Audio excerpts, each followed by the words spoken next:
Hey guys, and welcome back to yet another cleaning habits video. Today we will cover kitchen daily habits. Kitchen is usually the busiest room in our homes, and keeping it clean is a struggle for most of us. Once it's out of our hands, it can take a lot more time to get it back into order. But if we follow certain rules, then trust me, it can be kept cleaner, decluttered, and free from mess. With a few simple habits, you can keep your kitchen nice and clean. No more worrying if you get surprise guests. So, without any further ado, let's get right into the habits. When you start cooking, if everything is messy, everything is scattered, you will easily lose control and instantly feel stressed. So, the first rule is to start with a clean kitchen. If at all possible, don't start cooking until your kitchen is relatively clean. If you start cooking and your kitchen is already a disaster, you'll get depressed and you'll throw up your hands in despair after cooking a meal. But if you start with a clean slate, you'll be more motivated to keep it clean. Second tip is cook more slowly. The biggest way, though, to minimize mess is to cook more slowly. Keep everything you need ready before you turn the flame on. Cutting veggies beforehand is probably the most effective way to cook more neatly. Sometimes we multitask and are often trying to do too much at once, and clean as you go is lost somewhere in the process, and the clutter builds up very quickly. So go slow so that clean as you go is manageable. Have a trash bowl or a trash bag. Instead of throwing your food scraps onto the counter, it's much more efficient to place them in a dedicated trash bowl or a colander. This way, you don't have to wipe up the food juice and you can quickly dump the scraps all at once. An over the door hanger rubbish bin is a great way to collect all the kitchen waste while cooking. Instead of walking over to the bin with handfuls of peelings or scraps, probably dropping some in the process, use a bowl on the counter where you work to consolidate all of your cooking waste. Always remember, built up mess creates stress in your mind, demotivating you to do any further cleaning. Clean up the spills ASAP. This is another one that we all know we should do but neglect when we are in hurry. The reality is if you get to a spill as soon as possible, it will be so much easier to clean up. Dried on gunk has to be soaked and scraped first when it could have been easily cleaned up with just a simple wipe.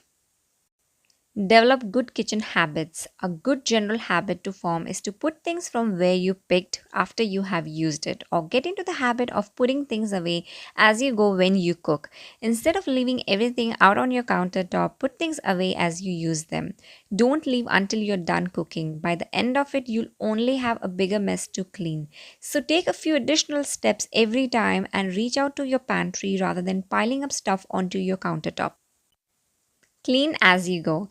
There is a lot of rationale for the clean as you go method, which slowly but surely you will learn to adhere to. Here's how you can start. If you find yourself with some free time in the kitchen, use it wisely. For example, if you're waiting for a pot of water to come to a boil, instead of just standing around, do a bit of cleaning. Start unloading the dishwasher, put away cooking utensils that you've done using, wipe down the counters. You'll be amazed at how much you can get done during the in between times of cooking. Clean it, dry it, reuse it. To prevent a build-up of pots, pans, colanders, knives, mixing bowls, etc., start getting into the process of cleaning it as soon as you're done with it. A quick scrub with a soap and hot water, a hot rinse and dry with clean towel, and it is ready to be reused again. Keep counters clean. The more stuff on your countertops, the harder it is to quickly clean them. You don't have to be a minimalist and keep nothing on your countertops. Just be sure that you don't go overboard. Just bear in mind the more stuff you have out, the more you have to move it. Think one step ahead.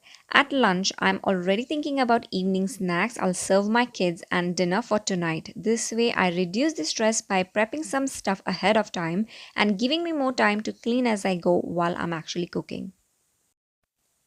One of the best things about working clean is that when you finish cooking, the rest of the dishes and any jobs you have to do are fairly minimal. Your mind won't linger over the mess in the kitchen as you share your hard work with your family and you can actually enjoy every bit of it. Create morning and nighttime routines. Building these habits into a morning and nighttime routine can help you stick with them. For example, I like to make sure the dishwasher is loaded and assuming it's full, I like to run it overnight. I also like to change dish towels and rags before I go to bed. You can also have certain times of the day for specific chores. For example, I like to unload the dishwasher after breakfast every morning.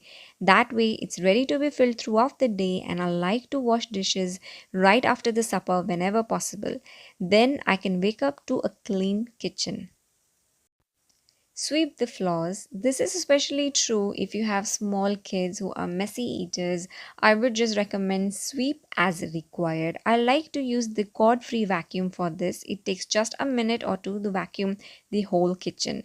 If you don't have a vacuum, a broom like this works just like a vacuum. You don't have to bend and it cleans the floor in minutes.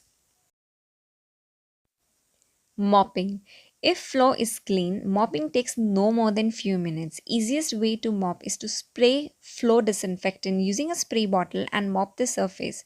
Rinse the mop in between couple of times in the sink. It's the quickest way I have learned. Now let's talk about deep cleaning. I would suggest to pick one area. It could be just one shelf or one cabinet or drawer of your kitchen and clean it once in a week. And you don't have to try to do this mammoth job in one single weekend because it will only drive you crazy and you will be demotivated to pick up this deep cleaning for months to come. Same goes with organization as well. While you're cleaning, may as well organize it. It's easy to maintain cleanliness if the area is organized.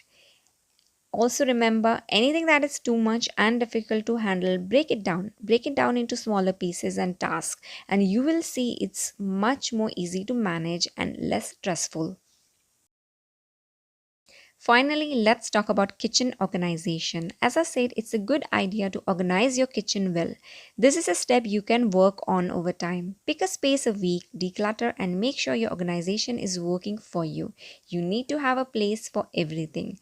Make sure all your kitchen tools, pots, pans, all your ingredients, etc., have a place it belongs so you always know where to find it and where to put it back.